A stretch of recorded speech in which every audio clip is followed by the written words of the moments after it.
میرا نام سلمیٰ ہے۔ میں اپنے ماں باپ کی اکلوتی اولاد تھی۔ جب میں 16 سال کی ہوئی تو میرے ماں باپ میری شادی کرنا چاہتے تھے۔ ان کو شادی کی بہت جلدی تھی اور ان کی نظر میں ایک ایسا رشتہ سب سے اچھا تھا جس میں لڑکے کی نوکری اور تنخواہ پکی ہو کہ وہ اپنی زندگی اچھے طریقے سے گزار سکے۔ میرے ماں باپ نے ایک ایسے رشتے کے لیے ہاں کر دی جس میں لڑکا باہر کے ملک ہوتا تھا اور 2 سال میں اسے صرف 1 مہینے کی چھٹی ملتی تھی۔ اس کے علاوہ وہ 10 سال تک واپس نہیں آ سکتا تھا۔ یعنی مجھے میرے شوہر کی زندگی کا مشکل سے 1-1.5 سال ہی ملنے والا تھا، جبکہ میری اپنی زندگی کے 10 سال ضائع ہو جاتے۔ میں تو شادی نہیں کرنا چاہتی تھی اور ایسے لڑکے سے تو بالکل بھی نہیں، پر میرے ماں باپ نے میری ایک بھی بات کو سننا پسند نہ کیا کہ تم ابھی بچی ہو، تمہیں کیا پتا، ہم جو تمہارے لیے فیصلہ کریں گے وہ بالکل ٹھیک ہوگا، اور اسی جگہ پہ میرا رشتہ طے کر دیا۔ میں بہت زیادہ پریشان رہتی تھی۔ شادی سے پہلے ہی مجھے یہ لگنے لگا کہ میری زندگی برباد ہو گئی ہے، میری زندگی وہاں بالکل بھی اچھی نہیں گزرے گی۔ میرے شوہر کا نام سرمد تھا۔ وہ دیکھنے میں بہت خوبصورت اور اچھا انسان لگتا تھا، لیکن شادی کے لیے بھی وہ صرف 10 دن کی چھٹی لے کے آیا، جس میں سے 5 دن پہلے ہی گزر چکے تھے۔ اس کا مطلب کہ وہ ولیمے سے 2 دن بعد واپس جانے والا تھا۔ میں تو یہی سوچ کر یہ دن گزارتی رہی کہ وقت گزر جائے گا اور میرا شوہر مجھ سے دور چلا جائے گا۔ اس کا کہنا تھا کہ میں اگلے سال ضرور آؤں گا، لیکن اگلے سال میں تو ابھی بہت وقت تھا۔ میں جان بوجھ کر اپنے شوہر سے دور دور رہتی کہ کہیں مجھے اس کی عادت نہ ہو، لیکن 3-4 دن میں کیا ہو سکتا تھا؟ 3-4 دن تو گزر ہی گئے۔ میرا شوہر دوسرے ملک چلا گیا اور میں بس اسے دیکھتی رہ گئی۔ مجھے تو اتنی اجازت بھی نہ ملی کہ میں ایئرپورٹ اسے چھوڑنے کے لیے جاتی۔ گھر میں ہی سب کے سامنے دور سے خدا حافظ بولا اور وہ چلا گیا۔ وہ بہت زیادہ پر امید تھا۔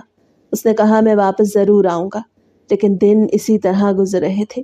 میرے ماں باپ صرف یہ دیکھتے تھے کہ اس گھر میں مجھے کسی چیز کی کمی نہیں، لیکن سب سے بڑی کمی تو مجھے میرے شوہر کی ہی تھی۔ پھر 2 مہینے بعد مجھے یہ پتا چلا کہ میں ماں بننے والی ہوں تو مجھے بہت خوشی ہوئی۔ مجھے امید نہیں تھی کہ مجھے اتنی جلدی یہ خوشخبری مل جائے گی، لیکن میں نے اپنے شوہر کے ساتھ 5 دن گزارے۔ میں اس بات سے بہت خوش تھی کہ میری اولاد دنیا میں آ جائے گی تو چلو اس کے ساتھ میرا وقت اچھا گزرے گا۔ میں بہت خوش تھی۔ یہ بات میرے شوہر کو بھی بتا دی گئی، لیکن جب میرا بیٹا اس دنیا میں آیا تو میرا شوہر آ نہیں سکا، جبکہ اس نے وعدہ کیا تھا کہ وہ ضرور آئے گا۔ پھر بھی خوش تھی کیونکہ اللہ نے مجھے پیار سے بیٹے سے نوازا تھا۔ وقت گزرنے کے ساتھ میرے سسرال والے مجھ پہ بہت ظلم کرنے لگے۔ وہ مجھ سے سارے کام کرواتے اور میرے شوہر سے میری شکایت بھی کیا کرتے۔ ہم لوگ فون پر ایک دوسرے سے جھگڑتے ہی رہتے، لیکن پھر کچھ اس سے بھی زیادہ برا ہو گیا۔ ایک دن فون آیا۔ یہ فون اس جگہ سے آیا جہاں پہ میرا شوہر کام کرتا تھا۔ انہوں نے کہا کہ جس جگہ پہ آپ کا شوہر کام کرتا تھا وہاں پہ آگ لگ گئی اور کچھ پتہ نہیں چل رہا کہ کون زندہ ہے اور کون نہیں، یعنی کسی کی لاش نہیں ملی تھی۔ میری ساس بہت زیادہ دکھ میں تھی اور میں بھی۔ ان لوگوں کا کہنا تھا کہ آپ لوگ امید نہ رکھیں کیونکہ سب کچھ جل کے راکھ ہو گیا ہے۔ میری ساس کہنے لگیں کہ میرا بیٹا زندہ ہے اور ایک دن وہ ضرور آئے گا۔ انہوں نے اس کا کوئی کل یا ایصال ثواب کے لیے کچھ بھی نہ کیا اور کہا کہ زندہ لوگوں کے لیے تھوڑی نہ ایسی چیزیں کی جاتی ہیں۔ وہ اسی طرح جینے لگی اور میرا بیٹا 3 سے 4 سال کا ہو گیا۔ یا میرے ماں باپ کا کہنا تھا کہ آپ کا بیٹا نہ جانے زندہ بھی ہے یا نہیں، آپ ہماری بیٹی کو ہمارے گھر واپس بھیج دیں۔ پر میری ساس کا کہنا تھا کہ یہ میرے بیٹے کی بیوی ہے، میرا بیٹا مرا نہیں، ہم نے اس کی لاش نہیں دیکھی تو ہم اس کو کیسے بھیج سکتے ہیں؟ یہ یہیں رہے گی، یہ بچہ بھی میرے بیٹے کا ہے۔ میرے بابا نے کہا کہ ہم سے بہت بڑی غلطی ہو گئی، تیری زندگی تو بیچ میں پھنس کے رہ گئی، کیونکہ میں نہ بیوہ تھی نہ میں شادی شدہ تھی۔ میرے بابا کسی سے فتویٰ لے کر آئے جس کے مطابق اگر اسی طرح سے شوہر لاپتہ ہو جائے کہ وہ کہیں سے مل نہ رہا ہو اور پتہ بھی نہ ہو کہ زندہ ہے یا مردہ تو عورت کو 4 سال تک انتظار کرنے کی اجازت ہے۔ اس کے بعد وہ پھر سے کسی سے نکاح کر سکتی ہے۔ لیکن اس بات میں یہ کافی پوائنٹ عجیب تھا کہ اگر 3 یا 4 سال کے بعد اس کا اصل والا شوہر آ جاتا ہے تو پھر وہ اپنے اصل والے شوہر کے نکاح میں چلی جائے گی اور جس طرح سے اس نے نکاح کیا تھا اس کے ساتھ اس کا نکاح ختم ہو جائے گا۔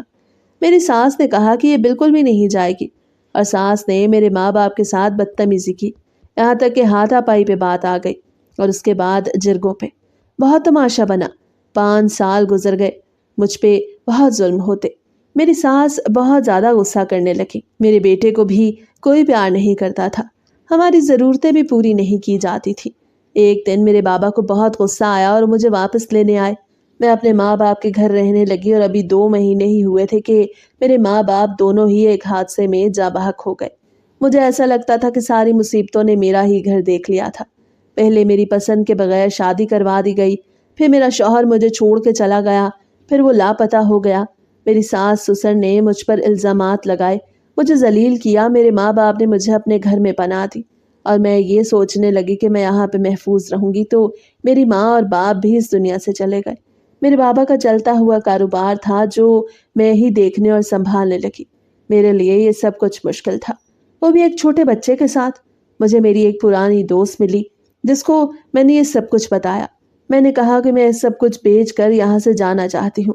اس سے کہا کہ لاہور بہت اچھی جگہ ہے، یہاں پہ کوئی بھوکا نہیں سوتا، تم یہیں پہ رہو، کاروبار پہ دھیان دو اور سب کچھ ٹھیک ہو جائے گا۔ وہ میری مدد بھی کرنے لگی، وہ پڑھی لکھی تھی، اس نے مجھے کافی کچھ ایسا سکھایا جو میرے بہت کام آیا۔ کچھ عرصے بعد وہ اپنے شوہر کے ساتھ باہر کے ملک چلی گئی۔ میرا اس سے فون پہ رابطہ ہوتا تھا، وہ مجھے اچھے مشورے دیتی تھی۔ مجھے ایسا لگنے لگا کہ زندگی اپنی ڈگر پہ آ گئی ہے، اب ساری پریشانیاں ختم ہو گئی ہیں، لیکن ایسا نہیں تھا۔ اس دن مجھے اندازہ ہوا کہ آپ چاہے زندگی میں جتنی بھی ہمت کر لیں وہ کم ہی پڑ جاتی ہے، کیونکہ میرے بیٹے کی طبیعت بہت خراب رہنے لگی تھی۔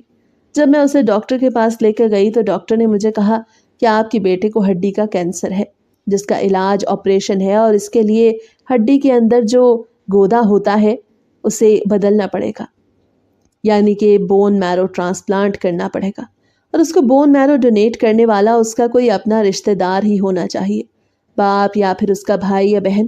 میرے شوہر کا کچھ پتہ نہیں تھا کہ وہ کہاں پر ہے، اور میرے بیٹے کا کوئی بہن یا بھائی بھی نہیں تھا، لیکن پھر قریبی رشتہ داروں کے کچھ ٹیسٹ کروانا ضروری تھے۔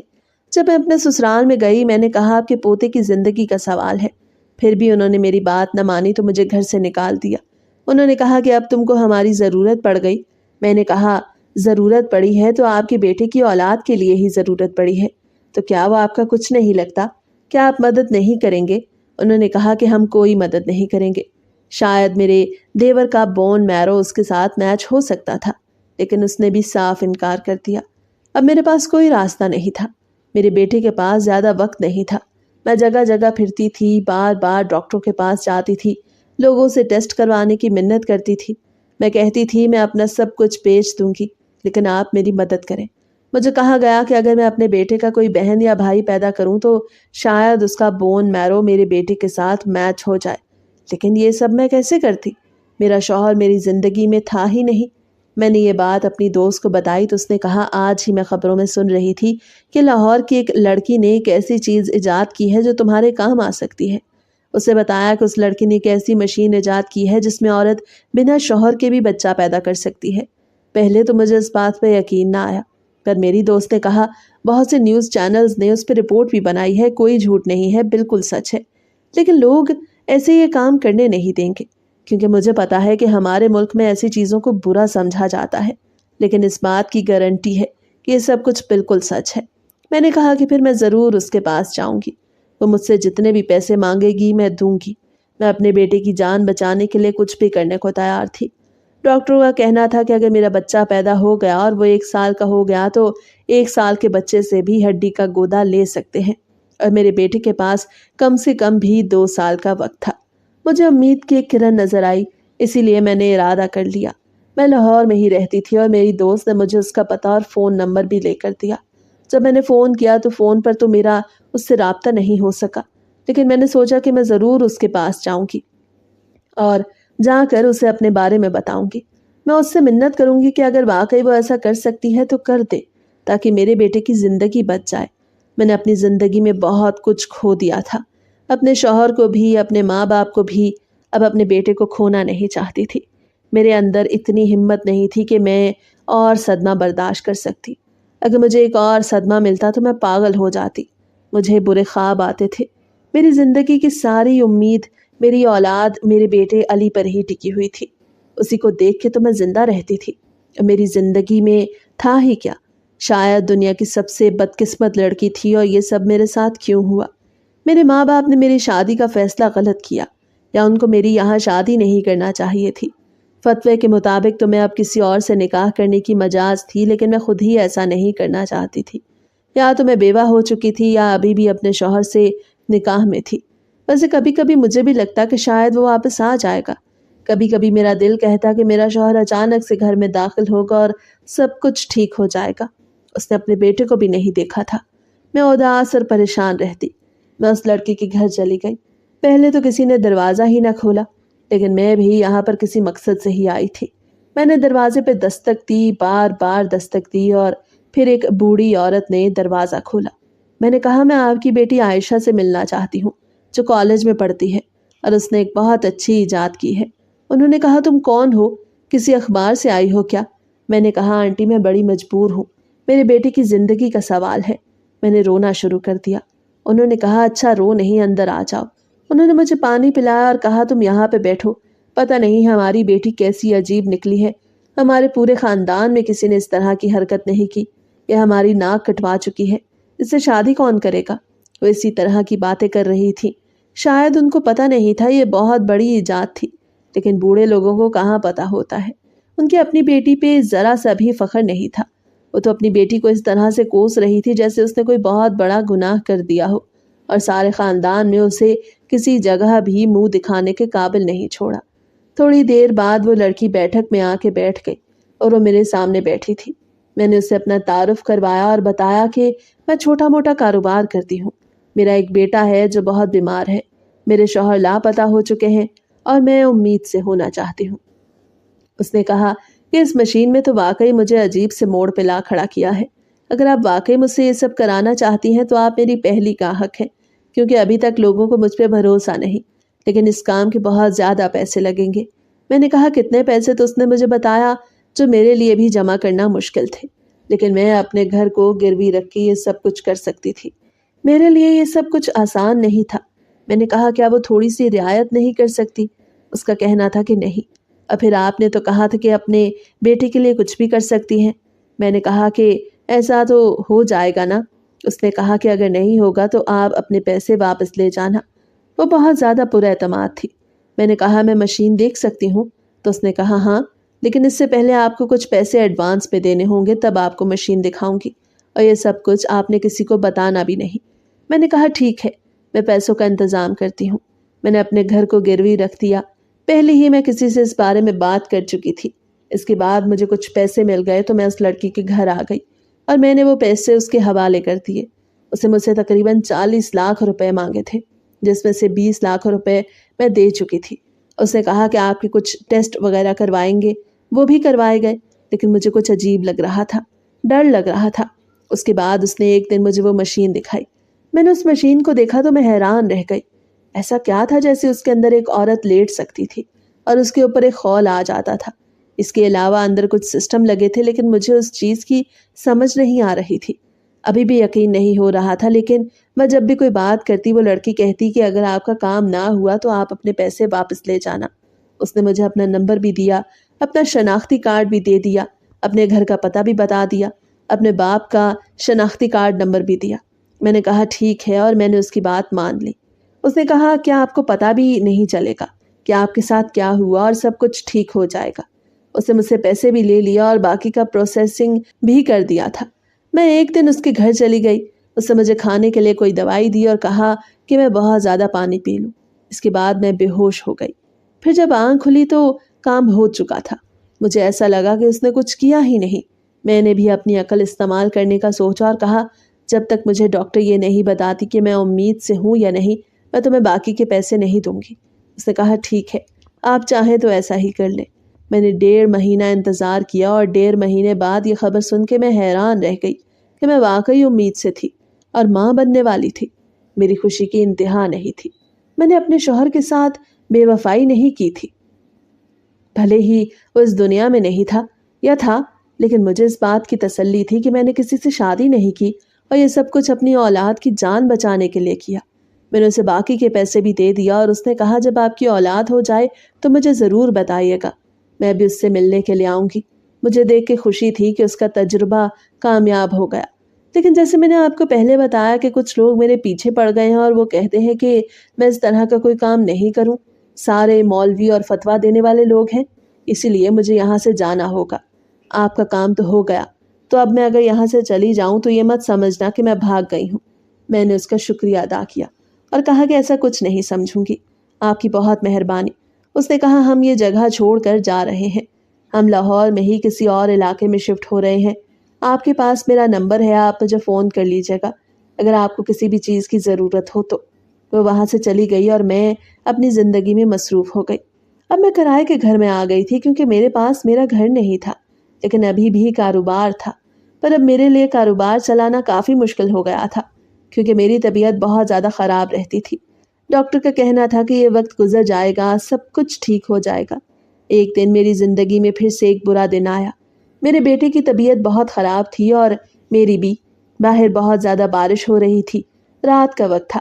مجھے خود بھی ڈاکٹر کے پاس جانے کی ضرورت تھی اور اپنے بیٹے کو ڈاکٹر کے پاس لے کے جانا تھا، لیکن سمجھ نہیں آ رہی تھی کہ یہ سب کچھ کیسے ہوگا کیونکہ مجھے تو کوئی رکشہ بھی نظر نہیں آ رہا تھا۔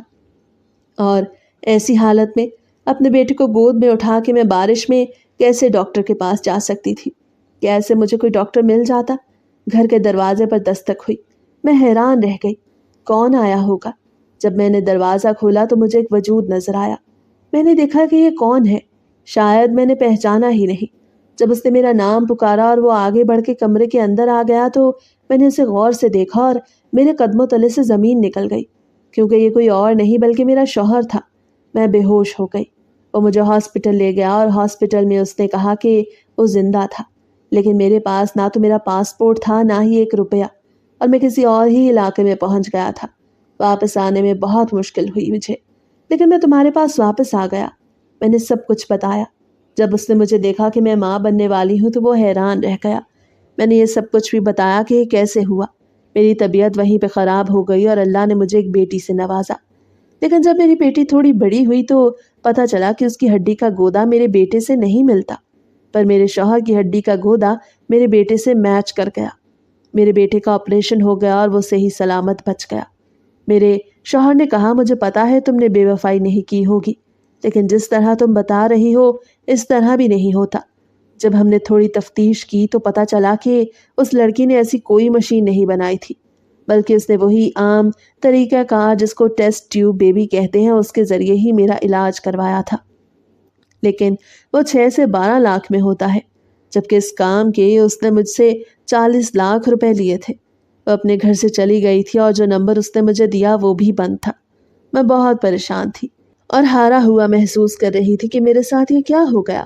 میرے شوہر نے کہا کہ اس میں تمہاری کوئی غلطی نہیں، یہ اولاد جس کی بھی ہے ہم اس کو پا لیں گے، ہمیں نہیں پتا کہ اس بچی کا باپ کون ہے۔